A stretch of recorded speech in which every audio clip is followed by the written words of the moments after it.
So I kicked my K-tuner and it made it into front wheel drive. It puts the ABS light and everything, but I did a pull and I do notice it pulls a lot harder just in front wheel drive. So I think I should disable my SH all-wheel drive when I do roll races.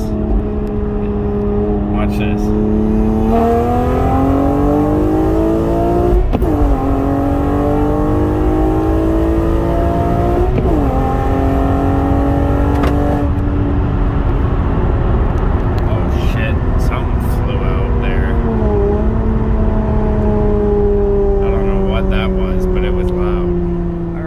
So I am selling the interior on this.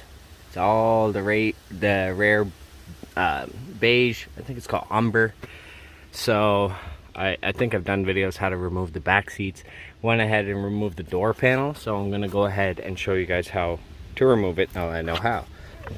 Now there is a screw behind here, so you gotta pop this off. I'm gonna go get a panel remover because the other door I just kind of lift it up and this part came out, but this one's not doing it, so just like that.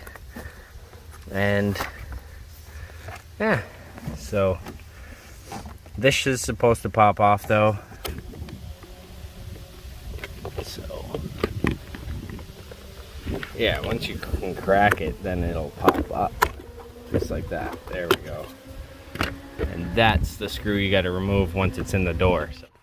So I know in the video I'm kind of all over the place, but each door has 3 screws. So in the video you're not going to see me doing all that. I literally ended up popping some doors off without even taking off any screws. So but it still does work, but you want to do it properly, so that way it can go back on another door very easy and you don't gotta like do everything after. So anyways, what you do is you put the flathead in the corner here and this will pop off, and then you will be able to get your screw. And then here there's also a little tab. You can pop your flathead in there, and there's a screw in there. As you can see, I didn't take that screw out, so I got to take that out, so that way I can sell it to the next owner, which is this right there. And then I also believe for the back door you would lift the little rubber piece and there is a screw in there. So I believe there is 3 screws on the back door, so make sure you go ahead and remove all 3 screws on back and front door panels, and then it literally just unpops, or you just pull off and it unclips, and then you disconnect your clips, your harnesses or your wires or whatever. The speaker stays in the door, and yeah, simple, very simple. It just pops off.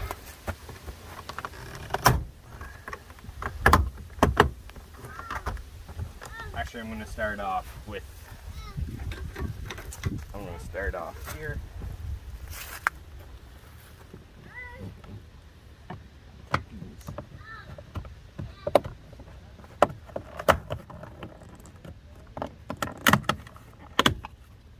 Then you go ahead and remove the screw in there. And if you pull this back a bit, you can get these clips out. It's kind of a pain. You just push up with the flathead underneath and you can, there, that's a clip gone. Little rubber piece that's in there off, there's the screw. So you got to loosen that, and then once it's loosened, it comes right off. That's it. How to remove your door panels. And if you want this umber interior, let me know. I'm gonna sell everything. I seen the interior with the rear seats and just these for like 600 bucks. No, not 600 bucks. It was 1,500 bucks. So my driver's seat's ripped. I sold the lumbar motor, but the armrest is still good. The passenger seat is still good. It's not mint, but it's pretty, no rips. But it's, for the mileage, I mean, you're not gonna really get much better than that. So if you want the interior, all the full door panels and everything. I'll have them up on Kijiji also. If you're in Canada, you'll see them. So shipping is going to be expensive, but if you're in the Maritimes, maybe I can deliver them if you give me enough gas money to cover the gas wear and tear and time. So let me know.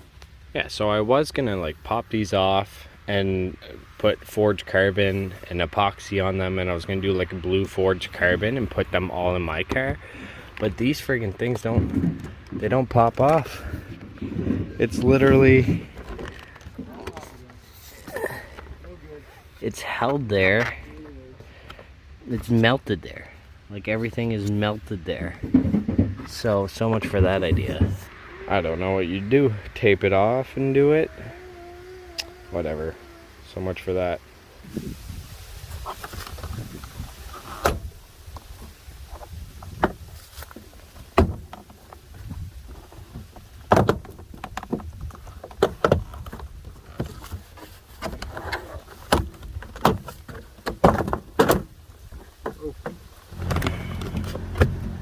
And this clip, by the way, when it's in the door, like really pain in the butt. What you got to do is push this tab back and then lift the white part up this way and then pull it out. What we're gonna do is weigh each panel. Do not mind this pigsty of a mess here. This is like my garage, which is just a mess. And these friggin' headlights, oh my god, guys, I cannot get these lenses clear. So what I'm gonna do is I've been daily driving my TL like crazy right now, so just to keep the mileage down on the truck since I'm trading it in. But here's a sneak peek. I just need to what I'm gonna do is take the lenses off my TL that I'm currently driving, since I can actually get them looking pretty clear, because these I cannot put those on the car. So these headlights have like 312,000 kilometers, which is over 200,000 miles, I think, and they're just so beat up. I can't seem to get them clear. Maybe bring them to a plastic restorer place. But so what I'm going to do is just take the headlights off my current TL and remove them, and I'll put the lenses on these. So I did want the clear part here, but I'm just gonna leave it chrome, I guess, and get like an LED bulb there. I did get some LED headlights to put in also. So these factory are HID, which is fine, but the daytime running lights aren't. So that's what these are. And now I'll get LEDs. But back to these door panels. Let's go ahead and weigh each one. Yeah, it actually might be 7 pounds. So 7 pounds, like, it's actually kind of decently heavy for a door panel. 7 to 8 pounds. Let's just go 7.5 pounds. Meet in the middle. And then the front door panels are definitely a lot heavier. These are about 9 pounds, maybe 10 pounds. Let's say 9 pounds.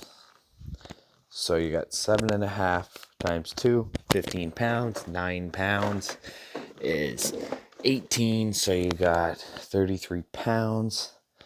And then you got your rear seats, which I know I didn't do a video, but all you got to do is to remove these. You put pressure, just like kneel on them, and there's a little tab you pull out, and then you'll like lift up, and then you do the same thing to the other side. And then to remove these are a little more difficult. You got to literally shove your shoulder into here and lift up with your shoulder.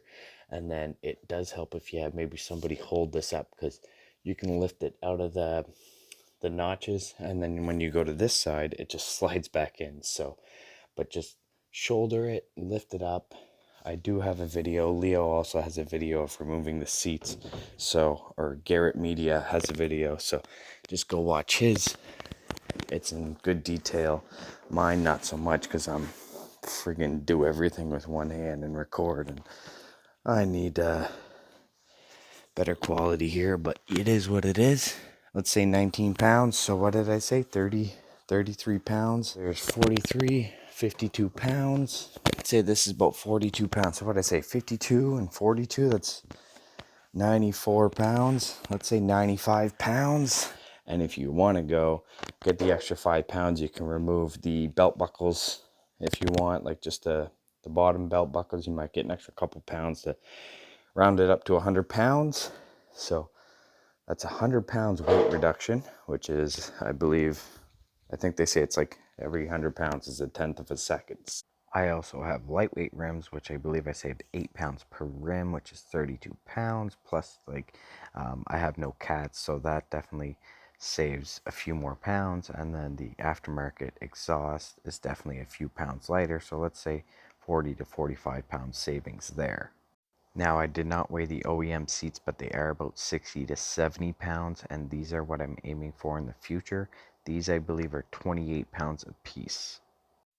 Okay, so all in all, if you want to save weight on your TL, because we all know how heavy they are, you get lightweight rims, you always drive around with half a tank or less, you remove your spare tire and tools, you can remove your back seats. If you want to go the extra mile, you can remove your door panels. It's not really worth it, but 40 pounds is 40 pounds. And then what else? No cats, and aftermarket exhaust is definitely lighter than the stock setup. And then lightweight seats, racing seats, are going to save another 60-70 pounds, so you can save almost 350 pounds off of your TL, which is amazing. Anyways, that's it for this video. Hope you guys enjoyed it. If you did, hit that like button. Feel free to comment, share, subscribe, and stay tuned. I am still trying to get a daily. I'm really aiming towards, like, I know you guys want the VR, the Q50, but I keep hearing nightmares and I'm just too scared to get an Infinity VR, and I can't find a VQ.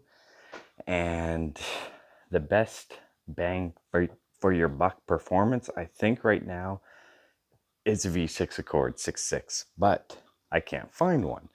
So, and with winter coming, I do want an all-wheel drive. So literally, I don't want another TL because I've had a TL for 6 years, and I do want a TL, but I want something different.